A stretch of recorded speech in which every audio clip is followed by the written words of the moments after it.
Ooh. Kapow.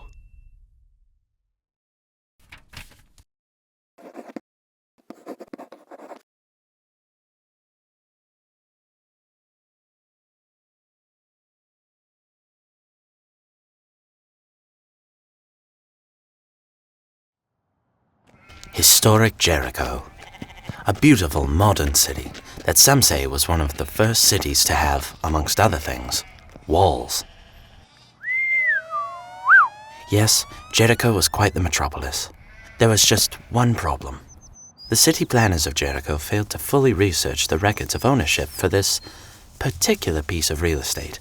This land had been promised to the descendants of one Abraham by none other than the Almighty God. Morning! I couldn't help but notice that...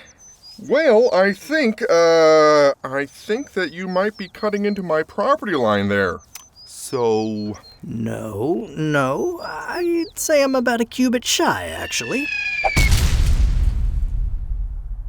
After hundreds of years, this dispute was finally coming to a head, and caught right in the middle of it was this woman, Rahab. An innkeeper, a maker and seller of linens, Is my husband in there? and a practitioner of the oldest profession.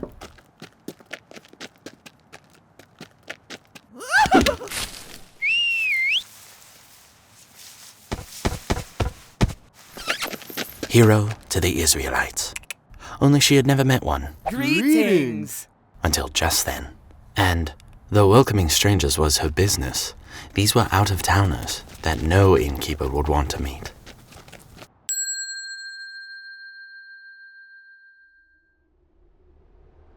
At that time, the descendants of Abraham, the Israelites, had emerged from the desert into the Promised Land. Inevitably, a number of diverse people had also claimed the land of milk and honey, so there was some house cleaning to be done. The first major obstacle in their conquest was Jericho, which stood at the entrance of the Promised Land. Joshua, leader of the Israelites, wisely decided to send in some spies to assess the area. Hi. Oh, reconnaissance! Somehow, word had gotten out about the spies.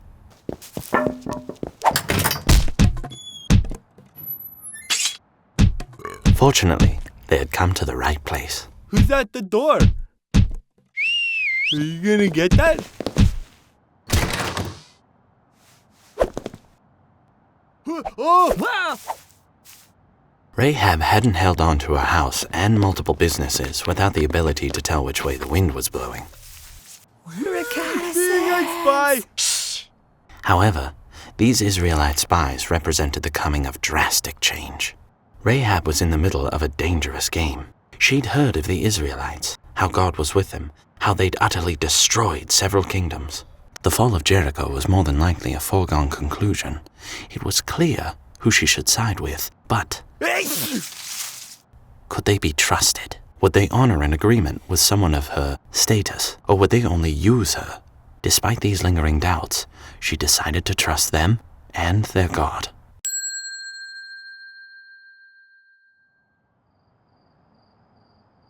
In the evening, Rahab went to the spies to propose a deal. Psst! Rahab! Rahab told the spies that she knew the city would soon fall by the Lord's hand, but given her kindness to them, could they not see it in their hearts to spare her? Our lives for your lives. Oh, yeah, me too. Because the gods had locked the town gates, she let them out a window in the wall. Put a red cord in the window. And don't leave this house. But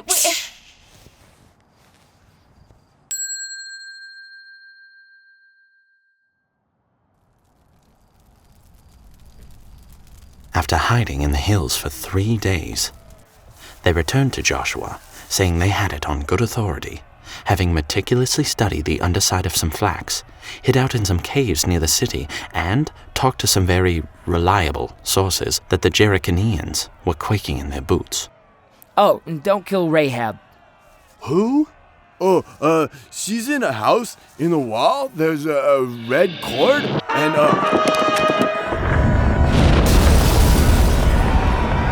Oh, darn.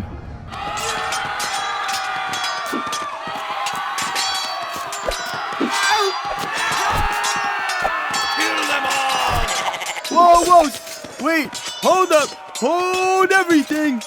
Time out.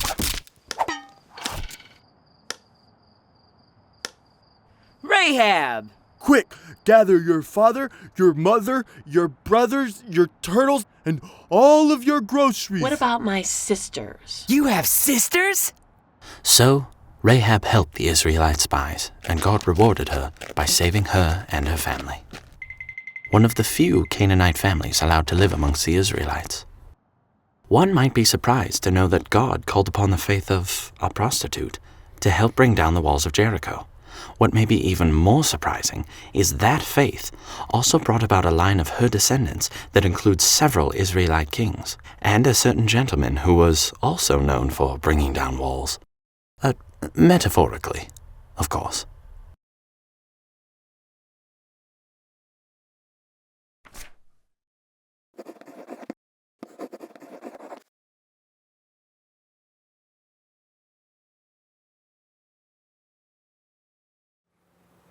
The Old Testament has an entire book devoted to the people who were called judges.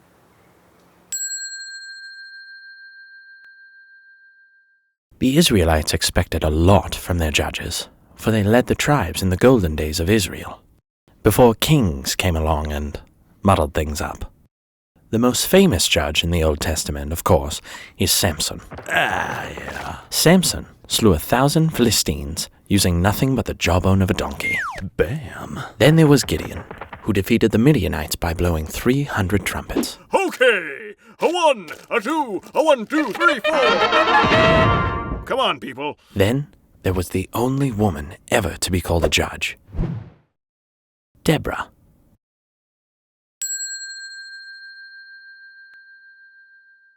Deborah was called by her people the Mother of Israel. That's a bit much. Of course, what Deborah is possibly best known for is the Song of Deborah. We're not doing the song. Deborah sat wisely beneath the palm tree that bore her name, prophesying, settling disputes, and passing judgment. How I can sit wisely is beyond me. Men. At that time, the Israelites had been oppressed for 20 years by the Canaanite king and his most vicious commander, Sisera. Sisera commanded 900 chariots of iron and was assumed to be undefeatable.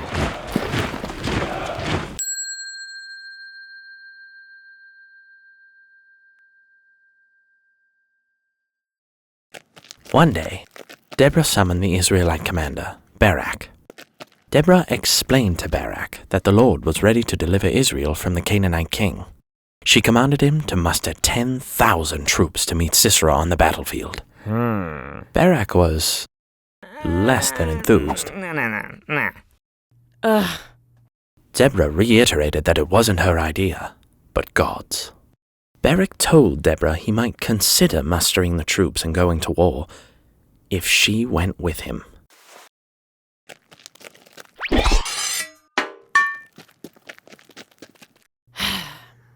Okay, but this battle won't bring you glory, for the Lord will deliver Sisera into the hands of a woman.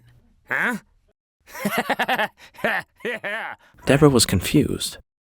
How could Barak not believe a woman would destroy Sisera when he refused to go into battle without a woman by his side? She considered pointing this out, but Men. she decided they had more important things to do.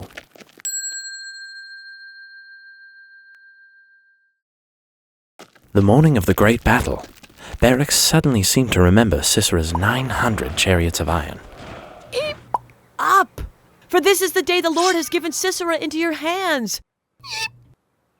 Has not the Lord gone out before you? Yada-da-da-da-da. What did I say? We're not doing the song. Just then, a strange thing happened. Without even waiting for the rest of Barak's army to appear, the Lord threw Sisera and his 900 chariots into a terrible panic. Did I not say the Lord has gone out before you? Scholars differ on exactly what sort of panic the Lord visited on Sisera. Some say it was hailstones.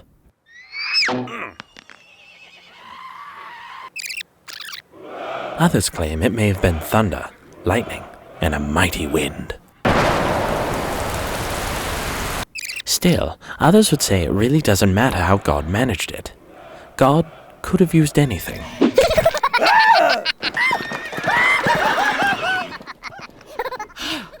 Go after him!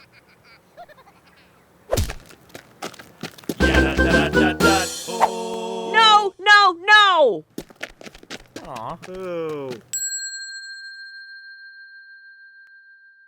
Sisera ran from the battlefield through the land of Heber, the Canaanite. Though Heber was descended from the family of Moses, he and all his people had made peace with the Canaanite king. Yes, that's right. Heber and all his people had made peace with the Canaanite king. Oh. Heber's own wife, Jael, came out to Sisera and offered him sanctuary in her tent. Sisera was very thirsty from all that running and screaming. He asked Jael for a simple glass of water, but she brought him milk instead to help him relax.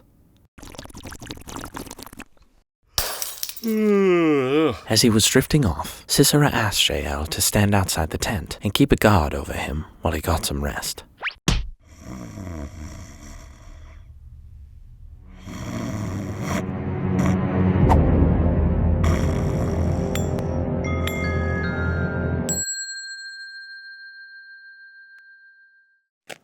Barak stopped, shocked to see his fiercest foe defeated by a woman. But didn't I warn you? The Lord will deliver Sisera into the hands of a woman. Prophesy it, sister. This great victory was immortalized in the Old Testament with a lovely poem called the Song of Deborah. The Song of Deborah. The Song of Deborah. Okay, all right. Kick it, kids. Yada-da-da-da-da. Arise, Barak, take captive your captives, son of Abinoam. Most blessed of women, BJL, the wife of Heber the Canaanite. Most blessed of tent-dwelling women.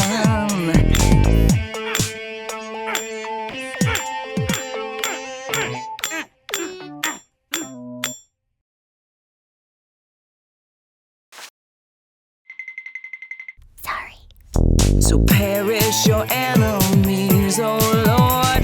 Okay, that's enough. It's way longer than that, but you get the idea. And so, thanks to Deborah and Jael, the land of Israel had peace for 40 years. Ho, ho, ho, ho. Hee-hee, then it's my turn. Ha, ha, ha. Men.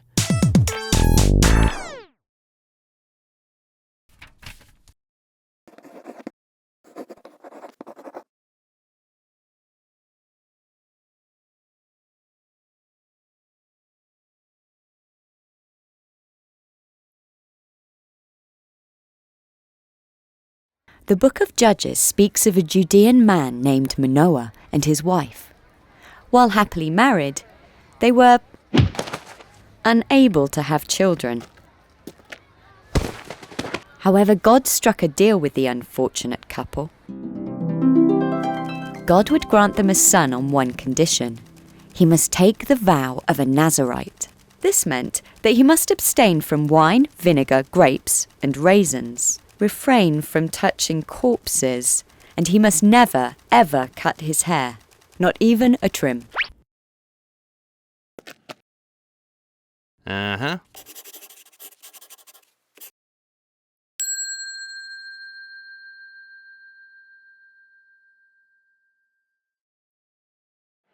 9 months later, Samson was born.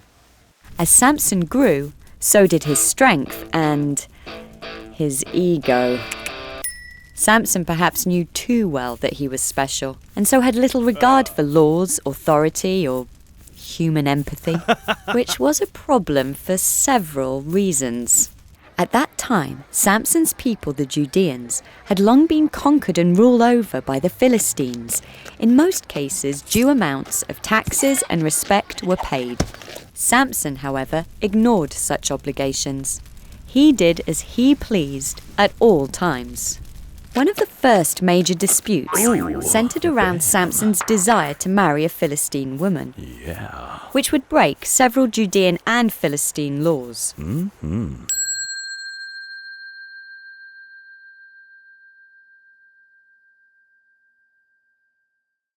Samson wed the Philistine woman despite their parents' objections. The bliss of matrimony barely lasted through the reception, however. At the wedding feast, Samson made a wager with his in-laws over solving his riddle that involved lions and honey. However, the bride revealed the answer to her father. Samson responded by murdering 30 Philistines to settle the bet. He returned to find that his father-in-law had in turn given his bride away to Samson's best man. So Samson concocted an elaborate revenge.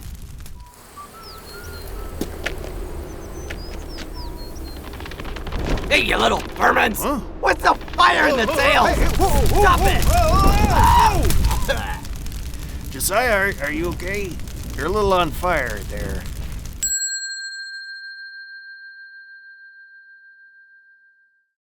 The Philistines were furious over Operation Kamikaze Fox Blitzkrieg and sought vengeance by incinerating the home of Samson's estranged bride.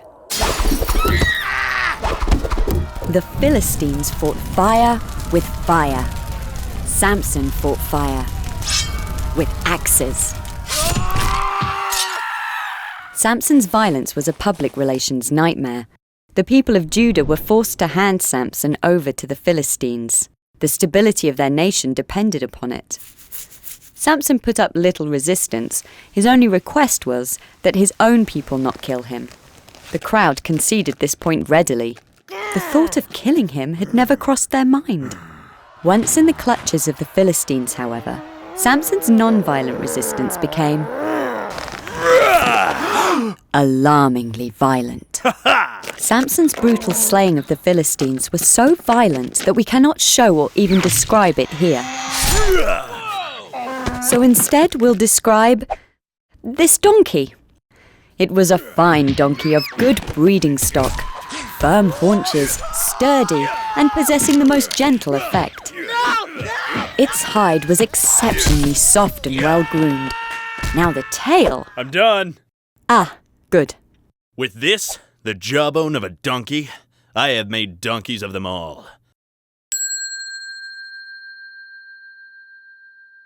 The Judean people made Samson their judge. The previous judge resigned with little protest. You're it. Cute. This did little to humble Samson. In fact, quite the opposite. The lines between him and God were beginning to blur. While travelling in the valley of Sorek, Samson laid eyes upon another Philistine woman named Delilah. Ooh. He immediately fell in love. Kapow. And despite the protests of everyone, she became his lady friend. Eager to redeem themselves after the embarrassing jawbone debacle, the Philistines pressured Delilah to betray Samson. They instructed her to discern the source of Samson's inhuman power. Samson!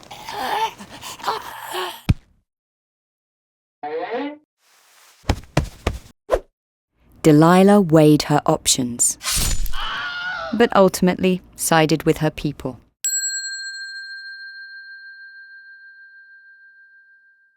Delilah took great pains to not seem obvious. So, What's the secret of your great strength, and how can you be tied up and subdued? Oh, bind me with fresh bowstrings. Her plan would have worked too. Was Samson not a pathological liar? Delilah was furious and demanded to be told the truth. All right. Just tie me with new ropes. My leg! Oh! Samson! Okay, you got me. Now what you need to do is weave the 7 braids of my head into a fabric. Yawn. My thumb! Delilah nagged and prodded him for many days. Samson tried to ignore her entreaties, but eventually surrendered to Delilah's persistence. Samson told her everything. He told her of his mother's infertility, of her pact with the angel, of the power of his golden locks. What did it matter? Samson was certain no one could subdue him, hair or no hair.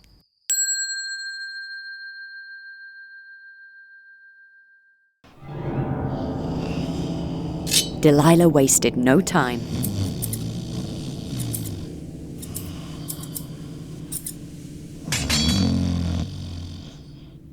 The ploy worked. What?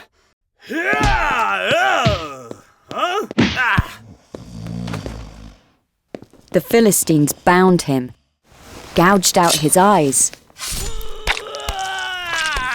and sentenced him to slave labor in a mill.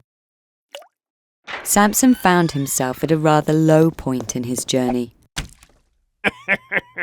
As time passed, he began to see that he had taken his gifts for granted and exploited his relationship with the Lord to his own ends. The Philistines celebrated the capture of Samson. They brought him into their false god's temple and mocked him mercilessly. Take that! Murderer! Who's the donkey now, Samson? You're right. You're right. Blasphemer! Heathen!